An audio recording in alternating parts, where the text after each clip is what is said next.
Hello friends, welcome to our channel. आज मैं बताने वाला हूँ कुछ ऐसी स्टोरीज जिससे आप कर्मा के बारे में अच्छे से समझ पाओगे। तो चलिए शुरू करते हैं। एक बार एक व्यक्ति अपने स्कूटर पे कहीं पे जा रहा था और उसको रास्ते में एक एजेड लेडी दिखी। वो काफ़ी परेशान थी। ये देखकर वो उस वृद्ध महिला को मदद करने के लिए चला गया। उसने जाके बोला कि माँ जी, मेरा नाम सुनील है एंड मैंने आपको देखा कि आप काफ़ी परेशान दिख रही है। बोलिए, मैं आपकी कैसे मदद कर सकता हूँ। ये सुन के माँ जी ने बोला, आप तकलीफ़ मत लीजिए, मैं चली जाऊँगी। तो इस व्यक्ति ने बोला कि माँ जी, मैं आपके बेटे जैसा ही हूँ, प्लीज़ आप मुझे बताइए कि आपको कहाँ जाना है। माँ जी ने एड्रेस बताया एंड स्कूटर पे बैठ गई। माँ जी ने बोला कि बेटा, कितने पैसे देने हैं। तो सुनील ने बोला कि माँ जी, मैं आपके बेटे जैसा ही हूँ, मुझे कोई पैसा नहीं चाहिए, बस आप किसी ज़रूरतमंद व्यक्ति को देखें तो उनकी मदद कर लेना। सुनील ने माँ जी को ड्रॉप कर दिया एंड वो चला गया। दूसरे दिन माँ जी एक मंदिर से जैसे बाहर निकली तो उन्होंने एक प्रेग्नेंट लेडी को देखा जो कुछ सामान बेच रही थी। एंड माँ जी ने सोचा कि कोई इस हालत में कुछ बेच रहा है, मतलब ज़रूर उसे पैसे की ज़रूरत है। एंड माँ जी ने उससे सामान खरीद लिया एंड चुपके से कुछ पैसे भी रख दिए। जब वो लेडी शाम को सारा सामान समेट रही थी तब उसे पैसे दिखाई दिए जो वो माँ जी रख के गई थी। एंड ये देख के वो काफ़ी खुश हो गई। वो घर पे आई एंड उसके पति को बोला कि अब आप मेरी दवाई के पैसों के लिए बिल्कुल भी परेशान मत होइए, ऐसे मुझे दवाई के पैसे मिल चुके हैं। ये सुन के उस औरत का पति काफ़ी खुश हो गया एंड वो इंसान कोई और नहीं बल्कि सुनील था, जिसने वो माँ जी की मदद की थी। ये स्टोरी का मोरल यही है कि आप कर्म करते जाइए एंड फल की चिंता मत कीजिए, ऐसे भगवान सही टाइम पे आपकी मदद के लिए किसी ना किसी इंसान को भेज ही देता है। बस एक चीज़ आपको करनी है कि उसके लिए आपके कर्मा और आपका इंटेंशन सही होना चाहिए। चलिए अब मैं आपको एक और कहानी बताता हूँ। अगर अभी तक आपने हमारी चैनल को सब्सक्राइब नहीं किया है then please subscribe our channel. एक बार एक संत और उसका चेला एक गांव से पसार हो रहे थे एंड उन्होंने एक फिशरमैन को देखा जो मछलियां पकड़ने के लिए जाल बिठा रहा था। ये देख के संत उसके पास गए एंड बोले कि आप ऐसा मत कीजिए। ये सुन के फिशरमैन को गुस्सा आ गया और बोला कि आपको क्या प्रॉब्लम है, ये मेरा काम है एंड मैं ये रोज करता हूँ।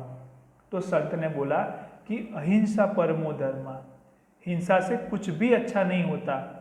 बट फिशरमैन नहीं माना एंड संत अपने चेले के साथ वहाँ से निकल गए।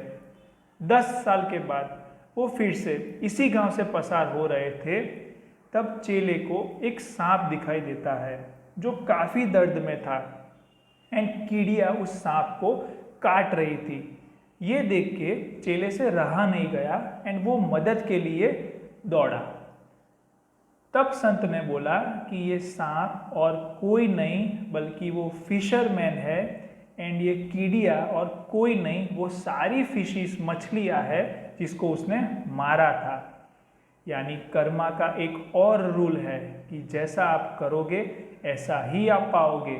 अगर आप अच्छे काम करोगे तो आपको सब अच्छा ही मिलेगा एंड अगर आप गलत काम करोगे तो आप कभी भी बच नहीं पाओगे। ऐसे ऊपर वाले के घर पर देर है, अंधेर नहीं। चलिए एक और कहानी सुनाता हूँ। एक बार एक राजा होता है एंड उसका चचेरा भाई होता है। राजा बहुत ही बड़ा नास्तिक होता है जबकि चचेरा भाई बहुत बड़ा धार्मिक होता है। राजा सिर्फ और सिर्फ हिंसा में मानता है एंड चचेरा भाई सिर्फ और सिर्फ अहिंसा में मानता है। एक बार दोनों भाई एक गांव में जा रहे होते हैं, तब अंधेरा हो जाता है। उसी टाइम चचेरे भाई के पैर में एक कांटा लग जाता है एंड काफ़ी खून निकलता है। ये देख के राजा घोड़े से नीचे उतर जाता है एंड चचेरे भाई को घोड़े पे बिठा देता है। थोड़े आगे चलते ही राजा को एक सोने की ईंट मिलती है। ये देख के राजा बोलता है कि तू पूरा टाइम भक्ति करता है, फिर भी तेरे भगवान ने तुझे कांटा लगाया और मुझे सोने की ईंट दी। ये सुन के चचेरे भाई को काफ़ी गुस्सा आता है एंड वो घर पे आके भगवान को बोलता है कि आप मेरे समक्ष आओ एंड मुझे जवाब दो कि मुझे ही क्यों आपने कांटा लगाया, जबकि मैं कोई खराब काम नहीं करता एंड मेरा भाई जो सिर्फ और सिर्फ हिंसा करता है उसको आपने सोने की ईंट क्यों दी। तब भगवान उसको बोलते हैं कि जहाँ पे तुझे कांटा लगा वहाँ पे तेरी मौत लिखी हुई थी, बट तेरे कर्मा अच्छे थे इसीलिए तू बच गया। एंड जहाँ पे तेरे भैया यानी तेरे राजा को सोने की ईंट दिखाई दी, उसके नीचे पूरा सोने का महल था, बट उसके कर्मा बुरे थे इसीलिए उसे सिर्फ एक सोने की ईंट दिखाई दी।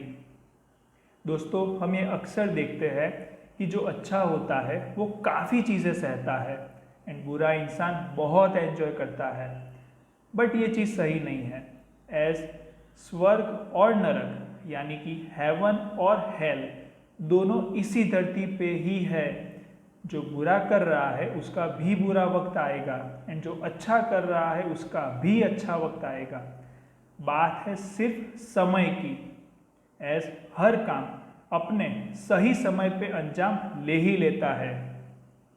अगर आप जान गए हो कि बुरा काम करने से सिर्फ और सिर्फ खुद का ही सब बिगड़ने वाला है, तो फिर क्यों खराब काम करना। सिर्फ और सिर्फ अच्छे काम करते जाइए एंड देखिए आपकी लाइफ कितनी इजी हो जाएगी एंड कोई भी रुकावट नहीं आएगी। आई होप आपको ये वीडियो ज़रूर पसंद आई होगी। अगर ये वीडियो पसंद आई है तो लाइक ज़रूर कीजिएगा एंड अपने दोस्तों को शेयर ज़रूर कीजिएगा। ऐसी अच्छी चीज़ें शेयर करना भी एक अच्छा कर्मा ही है। धन्यवाद।